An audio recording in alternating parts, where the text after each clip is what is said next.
Olá galera, tudo bom? Eu sou o professor Tony, trabalho aqui em Curitiba, no Colégio Estadual do Paraná. Vocês já me conhecem das outras aulas que a gente já apresentou e hoje a gente vai continuar da aula passada na Semana do Conhecimento de Matemática. Não esquecer lá, hashtag Semana do Conhecimento, gente. E vamos àqueles avisos tradicionais, né, gente? Não esquecer nunca que nós temos que validar a nossa presença, né? Então, não esquecer de quem está assistindo pela televisão ou quem está assistindo pelo YouTube. Aqueles que têm acesso ao Classroom, ótimo, acessa cada uma das atividades, responde essas atividades. Se não teve alguma dúvida, anote para perguntar para o seu professor. Usando o Meet, quem tem possibilidade, pergunta através do Meet ali para o professor ajudar a tarefa lá. A tarefa não é só presença, é conhecimento também. Para a galera que está assistindo apenas pela televisão, não esquecer de ir lá até a escola, pegar as atividades, resolver e devolver para validar a sua presença. Esse recadinho a gente tem toda a aula, mas é importante porque não pode esquecer. Assistir às aulas e também validar a sua presença. Então, hoje, como eu falei para vocês na aula passada, nossa tarefa, passei a lista de materiais para vocês que a gente vai utilizar, nós vamos trabalhar com embalagem. Nesse período de pandemia, aconteceu assim, um fenômeno bastante peculiar. O brasileiro já é um empreendedor nato, né? Se adapta às situações. Mas nesse momento de pandemia, o que aconteceu? Muita gente foi utilizando os seus talentos, né? Alguns foram para a cozinha, outros foram costurar para fazer máscaras e assim por diante. Outros foram pintar, fazer empreendedorismo e vender esse material exatamente para ter uma renda a mais. Mas simplesmente fazer, às vezes não dá certo. Por quê? Porque faltou um planejamento de custo e, obviamente, às vezes falta um pouco de talento, mas a gente tem que compensar, às vezes, a falta ali com muito trabalho e muito planejamento. Então, uma das coisas é, faz uma comida, como é que eu vou entregar essa comida? Tem uma embalagem legal, né? E uma embalagem diferenciada faz com que você consiga uma clientela diferenciada, né? Se você faz um chocolate, né? Balas e assim por diante, se você faz dentro de uma embalagem que chama atenção, isso vai melhorar, além da qualidade do produto, a apresentação vai melhorar a questão da venda, né? Ou você vai arrumar um arranjo de flores e assim sucessivamente. Pode ser utilizado um cachepô especial, onde coloca as plantas, ou fazer para distribuir outro equipamento, outro material que se produz, vai ficar bastante interessante. Então, a embalagem fala muito do produto, porque às vezes uma embalagem a gente precisa também colocar as informações, porque às vezes a própria embalagem pode ser exatamente o produto que você vai entregar. Às vezes, a pessoa que vai produzir o alimento, vai produzir a costura, vai produzir lá o seu material, não tem tempo de fazer essa embalagem. Então, às vezes, você pode empreender exatamente numa embalagem diferente. E nós vamos fazer uma embalagem utilizando o que a gente fez nas últimas aulas. A gente estava trabalhando tronco de pirâmide, né? O tronco de pirâmide, vamos fazer uma embalagem no formato de tronco de pirâmide. Então, aqui eu vou trazer o produto final da nossa proposta dessa semana.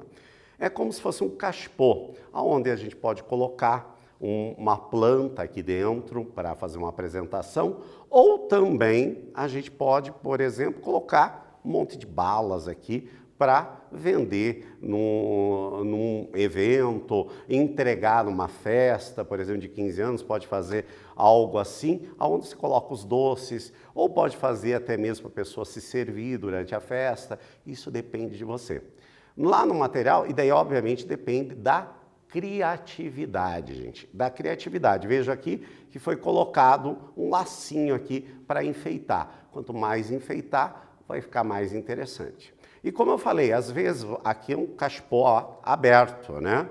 Mas às vezes pode também querer fazer com uma tampa, né? Isso daqui pode ser feito. Só que às vezes você vai ter que dar informação.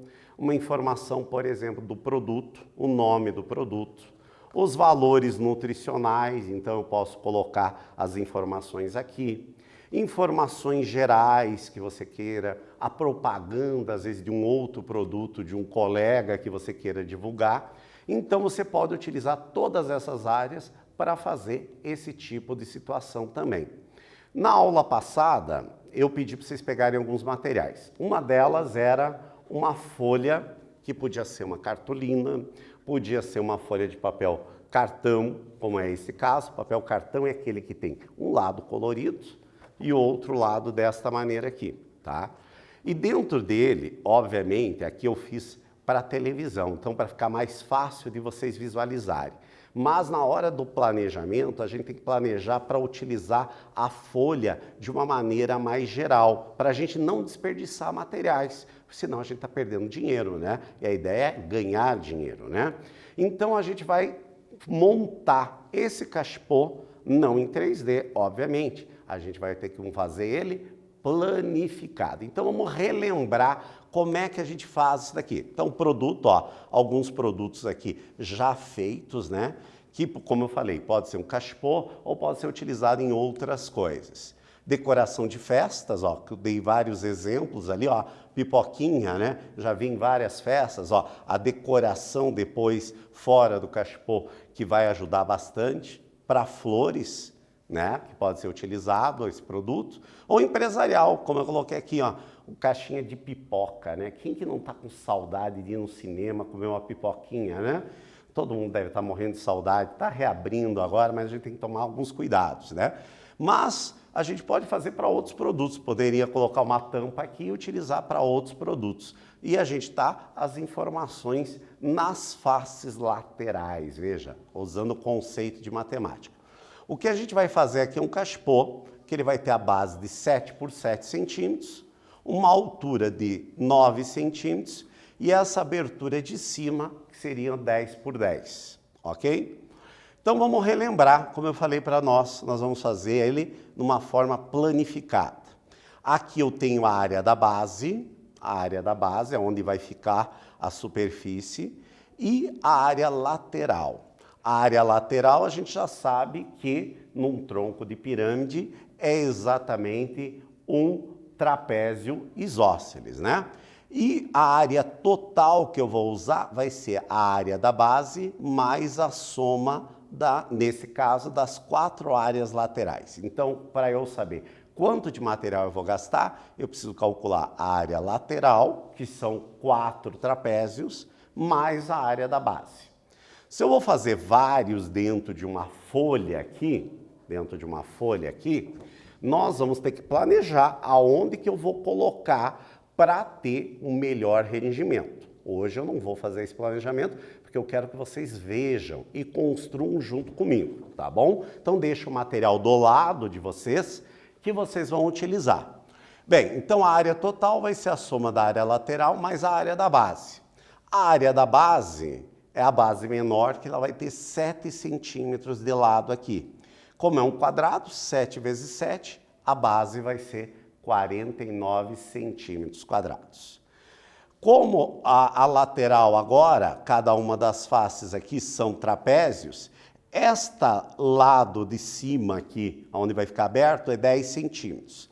A base menor é 7, então eu vou somar a área da base maior, base menor, vezes a altura, que é 9 centímetros, dividido por 2. Então, 10 mais 7, 17, vezes 9, dividido por 2. Então, cada face deu 76,5 centímetros quadrados. Como eu vou ter 4 lados, 4 faces laterais, vou multiplicar por 4, então dá 306 centímetros quadrados. Então, a área total vai ser a soma dessa área lateral com a área que a gente já tinha da base, ou seja, que era 49. Somando os dois, 355 centímetros quadrados, a área que eu vou utilizar.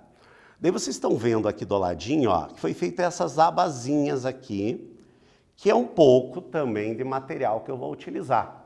Aqui eu aconselho, vocês podem fazer mais ou menos com 1 centímetro. Porém, como às vezes é um cachepô apenas para enfeitar, como esse daqui, em vez de fazer as abas, eu posso pegar, por exemplo, uma fita decorativa que vai juntar todas elas. Só que daí, obviamente, a gente não vai ter a mesma estrutura. Esses 4, nesse caso aqui são 4 abas que eu vou ter, eu vou utilizar exatamente para fixar o nosso cachepô que a gente vai utilizar. Tranquilo, gente? Bem, agora é o momento mão na massa. Nós vamos fazer essa embalagem, então a gente precisa separar. Qual material que a gente vai necessitar hoje, que é primordial? A gente vai precisar do transferidor. Ai, mas eu não sei utilizar o transferidor. Não se preocupe, eu vou ajudar vocês para quem não lembra como que utiliza o transferidor. Uma régua primordial para a gente utilizar, tá? Quem já tem mais habilidade de desenho também pode utilizar os nossos... Nossa, travou, gente. Travou completamente aqui. Os nossos esquadros, ó. A palavra some de vez em quando. Nosso esquadro de 45, 45, 60 e 30. Mas não há necessidade. Também a gente vai utilizar uma tesoura e vamos utilizar a cola. A cola, gente, eu estou usando a cola bastão, eu prefiro. Porém, dá para vocês fazerem com a cola líquida tranquilamente. Tranquilo? Então, o que vocês vão fazer? Vocês vão pegar a folha, vão colocar sobre uma superfície plana, tá? Para vocês conseguirem desenhar. Ah, e o lápis, né? Eu tinha esquecido aqui o lápis para você desenhar.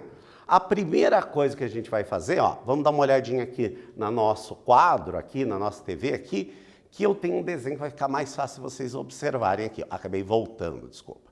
Nós vamos reproduzir aqui e nós vamos desenhar um quadrado, porque a base da nossa figura é um quadrado de 7 centímetros. Então eu vou utilizar o transferidor para garantir aqui, um transferidor aqui, e aqui eu vou fazer exatamente a medida de 90 graus, para dar certinho 90 graus aqui, ó. Eu tenho aqui na nossa figura aqui, ó, já desenhado aqui. Como vocês vão fazer, né? Que eu vou colocar o transferidor aqui, ó, que é aqui o nosso transferidor, para marcar o 90 graus. Vamos relembrar algumas coisas do nosso transferidor aqui? Esta parte onde eu vou colocar aqui é o centro do nosso transferidor. Daí aqui fora nós temos os graus, né? Esse daqui é um transferidor de meia volta, que significa que ele vai de 0, nesse meu caso aqui, de 0 até 180 desse lado. Por dentro também tem uma marcação que vai de 0 a 180 também. Qual lado vai ser interessante? Aquilo que nos ficar mais fácil de calcular.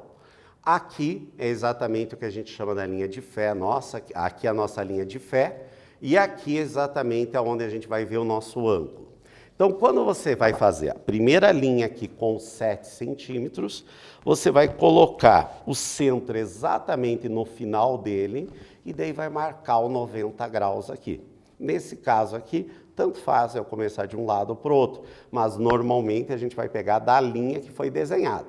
Tranquilo?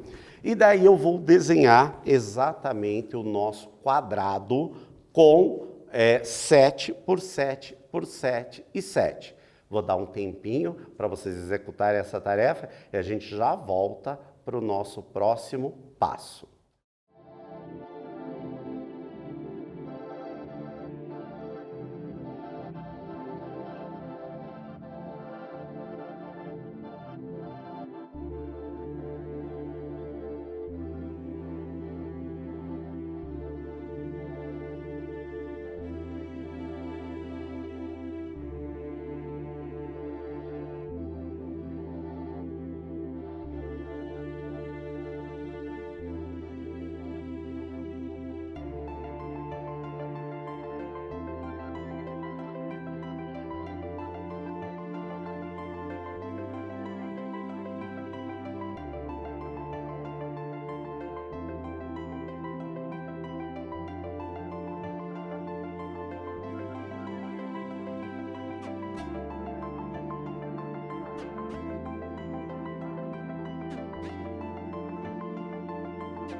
Bem, pessoal, nós vamos fazer algumas etapas do nosso trabalho para como vocês conseguirem fazer, né?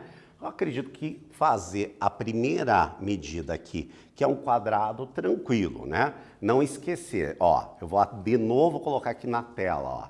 Eu coloco exatamente, ó, se eu desenhar esse daqui, eu coloco o transferidor, o centro dele, e eu vou ler aqui no limbo, ó, dele, de 0 até 90 e faço uma marquinha com lápis, ok? E depois eu vou traçar desse ponto exatamente o outro lado do meu quadrado. Vou fazer a mesma coisa aqui, vou traçar o pontinho, daí passo outro de 7 centímetros, a mesma coisa aqui e o último. Já fiquei exatamente com a minha base quadrada. Tranquilo? Agora a gente vai passar para o passo 2. O passo 2, o ângulo agora não é exatamente 90 graus que a gente está acostumado. Vocês vão fazer exatamente a mesma embalagem que eu fiz. Agora aqui, ó, numa das bordas, eu vou marcar agora um ângulo de 100 graus. Então eu vou pegar aqui neste vértice do meu quadrado e vou colocar o zero do transferidor exatamente no vértice. E daqui para cá eu vou contar 100 graus, ó, como está aqui, ó, 100 graus. E vou traçar esta linha aqui. Tranquilo? Depois eu vou fazer a mesma coisa aqui do outro lado. Eu vou colocar o transferidor aqui e vou contar 100 graus aqui para eu conseguir marcar esse segundo lado aqui. Tranquilo? Então daí eu marquei 100 aqui e 100 aqui. Já consegui, ó, fechar o nosso primeira face lateral. Obviamente eu vou repetir este passo para esta, para baixo e aqui, 4 vezes. Tranquilo?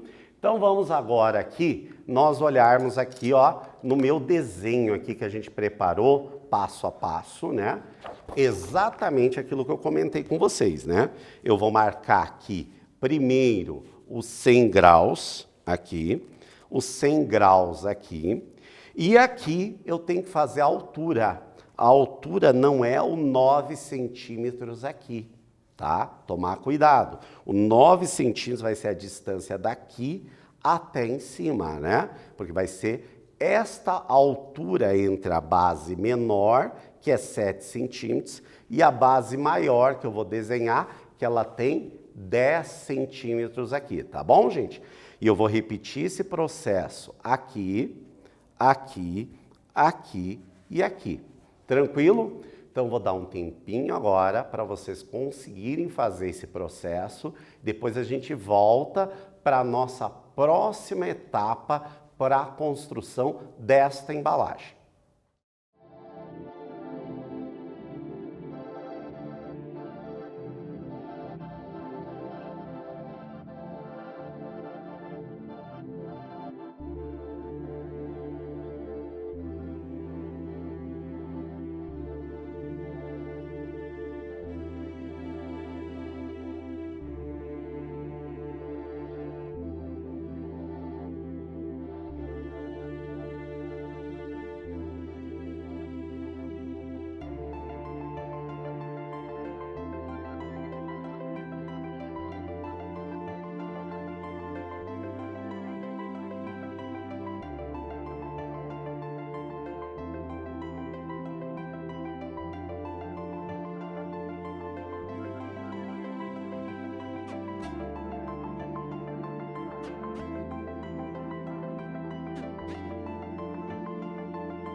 E aí, galera, como é que está esse processo, né? Que hoje a gente está fazendo vocês meter a mão na massa, ou seja, fazer desenho mesmo, né? Porque empreender significa a gente pensar. E normalmente, o que eu digo para vocês, gente, aquela primeira tentativa não vai ser a que você vai fazer várias tentativas até vocês conseguirem fazer. Então, como eu falei, esse processo que eu tinha mostrado para vocês, você vai ter que repetir por as 4 faces laterais. Eu tenho um desenho aqui no slide, ó, que dá exatamente essa ideia aqui, tá? Exatamente a ideia. Lembre-se, esta base aqui, ela vai ter que ter quantos centímetros? 7. E a de cima, 10. É o que a gente tinha planejado. Então, esta medida que nós vamos ter aqui, ela vai ter, a gente já fez o cálculo para facilitar para vocês, 7,5 centímetros. Com 7,5 centímetros, vocês vão conseguir fechar aqui exatamente para dar os 10 centímetros. Tranquilo, gente? Vamos lá com minha cartolina aqui para a gente ver o resultado. Ó.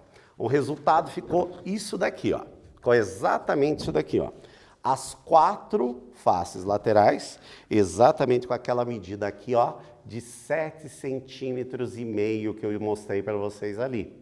Consequentemente, aqui ficou com 10, aqui com 7, 7,5 aqui. Um trapézio, relembrando as aulas anteriores, um trapézio isósceles, né? 4 trapézios isósceles aqui. De novo, já falei anteriormente, aqui nós estamos fazendo para ficar visual para vocês. Obviamente, o primeiro, vocês vão fazer em qualquer posição na cartolina ou no papel cartão que vocês vão utilizar. Porém, depois, vocês vão ter que utilizar melhor o material. Por quê? Senão vocês vão desperdiçar. Desperdício de material é desperdício de dinheiro. Obviamente, a gente vai ver como fazer um planejamento disso daqui para melhor distribuição. Ó, eu já fiz o recorte aqui desta figura aqui. Então, quando a gente for fazer, eu posso colocar ele aqui na cartolina inteira ou no papel cartão e ver a melhor distribuição que eu posso fazer para caber mais embalagens em uma folha só. Consequentemente, você vai ter um desperdício menor de material. Porque eu não posso fazer cada uma das faces aqui separadas e depois tentar juntar, porque ele vai perder estrutura. Então, ele tem que fazer as 4 laterais junto com a base numa só. Nesta daqui, eu não fiz aquelas bordinhas que eu falei para vocês aqui, né, gente? Não fiz as bordinhas, porque a ideia aqui, nessa daqui, é simplesmente ser um cachepô de decoração. E eu juntar aqui e passar a fita em torno, como tá nessa daqui. A fita vai segurar as bordas. Porém, se eu quiser ter uma estruturação melhor, eu posso deixar aquela bordinha que eu disse para vocês, de meio até 1 centímetro. Qual vai ser a borda que você vai utilizar? Meio, 1 centímetro? Você vai fazer a experimentação na hora da montagem para ficar mais fácil de você montar ela. E você dobra, eu sempre dou a dica, gente, que a montagem você deve vincar, principalmente dobrar com uma régua e depois fazer a colagem. Vai colando de um lado com o outro, usando a cola, e vai fixando. Depois eu vou fixar o outro lado, depois o outro lado e depois o outro lado, gente. Passa a cola. Galera que está utilizando cola líquida, primeiro faz a colagem de um lado e a dica, segura com os dedos um tempinho, porque senão ele vai soltar. Dá um tempinho, depois passa a cola do outro lado e segura. Até que você vai conseguir. Vamos ver se o câmera vai conseguir captar aqui, ó, que esse daqui foi feito exatamente com as bordas além da fita, ó, aqui dentro, ó. Aqui dentro ele tá com a borda, ó, fixa. Então, quando você faz ali, passou a cola, segura com o dedo ali, forte por um tempo e, consequentemente, ele vai estar com mais durabilidade.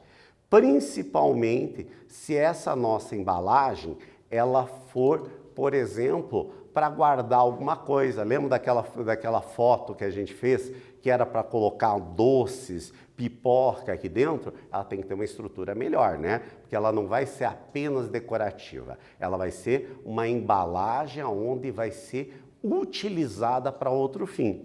Aqui a gente fez uma embalagem aberta, mas a gente podia simplesmente ter colocado na planificação esse nosso quadrado aqui de 10 centímetros do lado, que daí eu poderia fazer uma embalagem fechada. Tranquilo, gente? Então a gente tem várias embalagens que a gente fez. A gente utilizou esta embalagem de tronco de pirâmide, que é exatamente onde a gente está no nosso estudo de geometria espacial, o nosso conteúdo. Mas vocês poderiam fazer uma embalagem, por exemplo, num formato tradicional de paralelepípedo, né, a forma de uma caixinha de sapato. Poderia fazer uma embalagem muito incrementada, utilizando um prisma hexagonal, fica uma embalagem muito bonita. Ou poderia fazer uma embalagem, por exemplo, na forma de uma pirâmide, né, que às vezes torna-se a coisa muito mais interessante. Porque lembro que eu falei, além dele ter uma qualidade de produto, a gente também tem que ganhar pela criatividade. E, obviamente, se eu for utilizar para fazer uma embalagem, por exemplo, de um produto comestível, seria interessante colocar as informações do produto, a propaganda da sua marca em torno desta embalagem. Vai tornar ela muito mais interessante. Dependendo do produto, é obrigatório por lei também ter as informações nutricionais. Mas aí, dependendo do produto, você vai vendo dentro daquilo que você vai consumir. Tranquilo? Então a gente falou agora de um exemplo de construção. Só que construir não é ainda totalmente empreender. Você está fazendo um trabalho ali manual, só que a gente tem que fazer um planejamento, porque o empreendedorismo tem a criatividade e um planejamento. Dentro desse planejamento, o que tem que constar? Quanto que esta embalagem vai me custar, tá? Se ela tem um custo, vai ser agregado ao produto que você vai utilizar. Então eu tenho que ver quais são os custos fixos para eu fazer aquela embalagem, tá? Ou seja, nesse nosso caso aqui, o que eu utilizei? Usei o papel cartão, tem que ver quanto de papel cartão eu vou utilizar para fazer, digamos, 10 embalagens, quanto de cola será necessário, se eu vou usar essa fita, quanto de fita eu vou utilizar, eu preciso comprar os materiais para construção, ele tem que entrar dentro desse custo, e daí eu tenho que ver, se eu vou ser um fabricante de embalagem, quanto que eu vou cobrar por unidade dessa embalagem? Então eu também tenho que levar em conta o meu tempo, porque eu não estou fazendo para mim, para eu utilizar ali como uma decoração dentro da minha festa, por exemplo, quero fazer uma festa de casamento e colocar, ou uma festa de 15 anos e fazer. Estou fazendo para aquele fim, estou fazendo para vender. Então eu tenho que fazer um planejamento também de lucro, né? Qual seria o lucro? E, obviamente, eu tenho que ver se outras pessoas também estão fazendo um produto similar. Então, eu tenho que fazer uma pesquisa de mercado para eu ver se aquilo vai se adequar dentro do mercado. Então, o empreendedorismo a gente tem que tomar muito cuidado. A gente tem que ver para entregar um produto bonito e também que nos dê lucro, né? Então, como definir esse produto? Qual o valor da venda desse produto que eu vou oferecer, tá? Então, eu tenho que definir o preço de venda, é uma tarefa muito importante para o sucesso de um trabalho. Cobrar um preço errado significa prejuízo para o seu negócio e, consequentemente, pode quebrar. Eu fiz uma disciplina numa outra universidade, um outro curso que eu tenho, que o professor de custos dizia o seguinte, que eu posso quebrar uma empresa não com centavos. A gente está acostumado, por exemplo, quando a gente vai no posto de gasolina, que tem não apenas em centavo, tem mais uma casa. Por quê? Porque aquela terceira casa decimal, que significa um décimo de centavo, vai fazer diferença em milhares de litros de combustível que vai. E se naquela casa decimal tiver erro, pode dar prejuízo. Então, a gente tem que tomar muito cuidado nos centavos para, às vezes, não quebrar uma empresa. Obviamente, nesse caso, a gente vai trabalhar com números muito mais adequados, valores mais tranquilos, mas a gente tem que fazer esse cálculo muito adequado para vocês não levarem prejuízo. Então, nós temos que fazer um planejamento muito adequado, ou seja, o preço de venda é o valor que você irá cobrar dos clientes.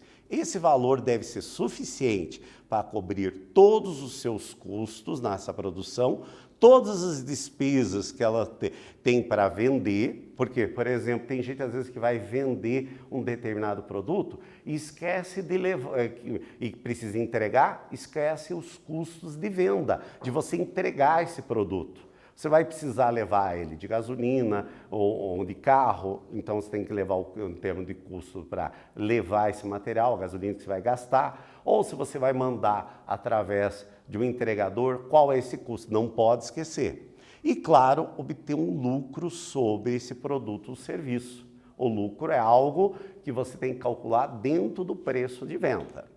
Então, aqui a gente fez um esquema desse planejamento que a gente tem que fazer. O custo, o valor pago para os seus fornecedores, no caso hoje o que a gente utilizou? A folha de papel que eu vou utilizar, a cola, os instrumentos que eu utilizei, né?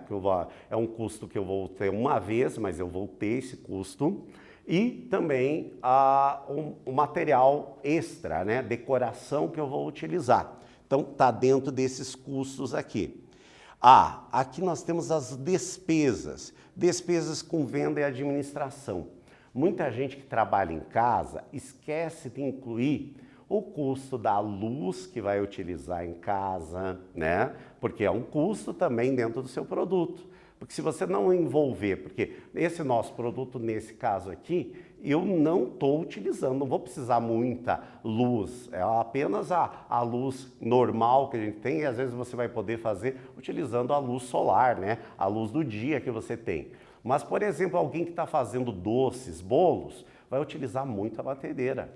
A conta da luz vai aumentar dentro da sua casa. Consequentemente, esse custo também tem que ser agregado. Então, não pode esquecer. E o lucro? O lucro, a regra geral de empresário, normalmente eles calculam em torno de 30% de lucro. Obviamente, se você tiver concorrência dentro da sua região, você às vezes vai ter que reduzir essa margem de lucro para você conseguir manter-se no negócio. Não adianta você colocar uma margem de lucro e você não conseguir vender, porque a soma dessas três componentes que vão formar o preço vai dar exatamente o preço de venda. E o preço de venda ele deve ser competitivo com o que você vai oferecer, né? Nesse momento de pandemia, muita gente está empreendendo e só vai se manter dentro do mercado aquele que oferecer um produto com grande criatividade e que a gente tenha feito um grande planejamento do produto e também um planejamento financeiro. Um exemplo aqui que a gente tem para a gente entender essa questão. Imagine uma empresa que produz sites, não tem nada a ver com o exemplo que a gente utilizou agora. Ele produz sites. Os custos com os profissionais que fazem o site somam R$5.000. As despesas com impostos, comissões e as despesas fixas proporcionais, água, luz, aluguel, etc., somam 1.800. E a margem de lucro definida foi 1.500, que é 30% sobre os custos. Então, como é que a gente vai fazer o custo deste site? Site é uma coisa que muita gente faz exatamente em casa ou terceiriza para conseguir vender, porque às vezes o teu produto vai ser exatamente a venda, né? E você vai terceirizar quem vai fazer as outras etapas. Então eu vou somar os custos, que seriam exatamente os profissionais que vão desenvolver esse site, as despesas fixas, que produz em cima desses custos, que são questão dos impostos, porque se você vai ter que dar nota fiscal, né? Você não está vendendo para um amigo. Se você vai fazer aquilo como uma empresa, você tem os impostos que vão ser recolhidos, que vão dar tanto segurança para você, quanto com quem está recebendo o produto, que você também vai dar a segurança, né? Não existe a garantia sou Joe. Tem que se ter uma segurança para a tua empresa prosperar.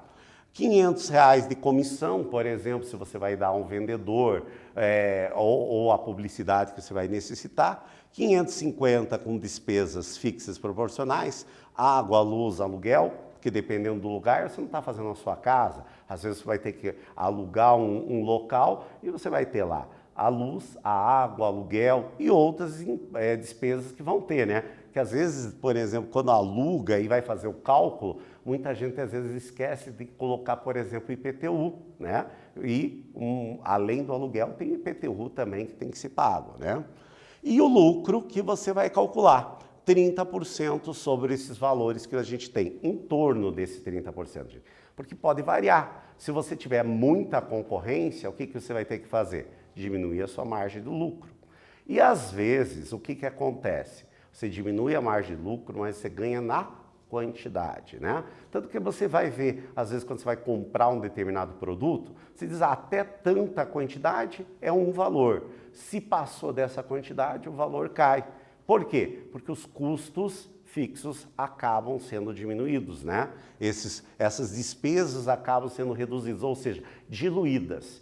Porque se eu faço 100 produtos num determinado mês, essas despesas, a grande maioria delas, se mantém fixas. Agora, se eu fizer 100, essa despesa vai ser reduzida, esta aumenta. Porém, na soma total, eu consigo diminuir o custo unitário. Nesse caso aqui, somando os custos dos profissionais, das despesas e do lucro, deu um custo do site R$ 8.300. Aí a gente faz um bom planejamento para exatamente fazer o negócio que a gente vai necessitar. Agora aqui nós temos uma outra atividade para a gente discutir. De acordo com o modelo de definição de preço de um produto, monte uma tabela de valores para a produção do nosso produto disponibilizado. Então, qual foi o custo que a gente teve? Quanto que saiu esta folha de papel, cartão que vocês compraram ou de cartolina? Qual o material, qualquer outro material que vocês utilizaram, tá? Ou vocês fizeram uma decoração, né? Na figura lá eu mostrei alguns cachepôs decorados. O que vocês utilizaram? Façam uma estimativa de quanto seria o custo. Lembrando que quando você vai usar a folha, você não vai fazer igual a gente fez, né? No meio do papel. Você vai tentar distribuir para caber o máximo possível de produto. E também, talvez, esse nosso produto não seja ideal, você vai ter que trocar essas medidas, você quer utilizar em outro material, então você vai ter que fazer um planejamento melhor. E não esquecer, gente, desse nosso produto, de fazer a divulgação. A gente quer que você construa durante a semana e divulgue isso. Então não esquecer de colocar lá o hashtag Semana do Conhecimento, fotografe ela, coloque lá nas suas redes sociais e coloque o hashtag, porque a gente quer conhecer o que vocês produziram durante essa semana. Para a gente é bastante importante e já fica também uma divulgação do material. E também aquilo que eu sempre estou acostumado, nesses 30 anos já de sala de aula, que o aluno sempre está me perguntando, para que eu vou utilizar esse conteúdo de matemática? Eu digo, gente, aqui nós estamos dando um exemplo, e um exemplo que casou exatamente com o conteúdo que a gente estava trabalhando naquele momento, tá? Então, a gente espera vocês lá com as publicações dos cachepôzinhos que vocês fizerem. Então, fotografem, façam pequenos vídeos, memes, como vocês quiserem para apresentar, mas não esquece lá da hashtag Semana do Conhecimento. Ok, gente? Então, essas duas atividades foi uma reflexão para vocês utilizarem. Aqui está o lembrete de vocês colocarem da Semana do Conhecimento para vocês utilizarem. Bem, essa semana a gente está encerrando, ela foi uma semana totalmente diferente do que a gente estava acostumado, né? Que a nossa aula tradicional eu explicava aqui, os demais professores também explicavam, depois a gente fazia vários exercícios. Aqui não, hoje a ideia foi exatamente a gente aplicar esse conhecimento que a gente está vendo de geometria espacial dentro de alguma coisa que a gente pudesse empreender, alguma coisa prática. Eu dei ideia de um cachepô, mas vocês podem utilizar outras ideias, outras embalagens ou outros conhecimentos envolvendo esse conhecimento de geometria espacial. Vocês viram lá os vídeos da aula passada, as professoras apresentando os parques, que vocês podem até fazer uma pequena maquete daqueles pontos turísticos utilizando exatamente esses conceitos. Espero que vocês tenham gostado dessa Semana do Conhecimento, espero que vocês assistam às nossas aulas até o final desse ano, aí, durante esse período que a gente está fazendo essas aulas à distância, e que participem e vão tirando a dúvida. Não esquecer de vocês validarem a presença de vocês através do Classroom e também quem está pegando a atividade e na escola, pegar essa atividade, resolver. Gente, assistam às aulas. E hoje nós falamos aí durante a Semana do Conhecimento de vários conhecimentos anteriores, e vocês do terceiro ano que estão chegando agora muito próximo do vestibular e do Enem, vocês vão ter que retomar os conhecimentos. E eu acho que nunca nós tivemos a facilidade de estar reunido tudo num local só, por exemplo, lá no nosso YouTube lá, as aulas que estão desde o ensino fundamental 1 ao ensino fundamental 2 até o ensino médio. Então vocês podem revisar e aproveitar essas aulas exatamente para conseguir estudar para o vestibular. Então não tem desculpa, material tem bastante, gente. Gostei muito de trabalhar essa Semana do Conhecimento com vocês. Espero ver vocês logo, logo com outras aulas do terceiro ano. Até lá, gente!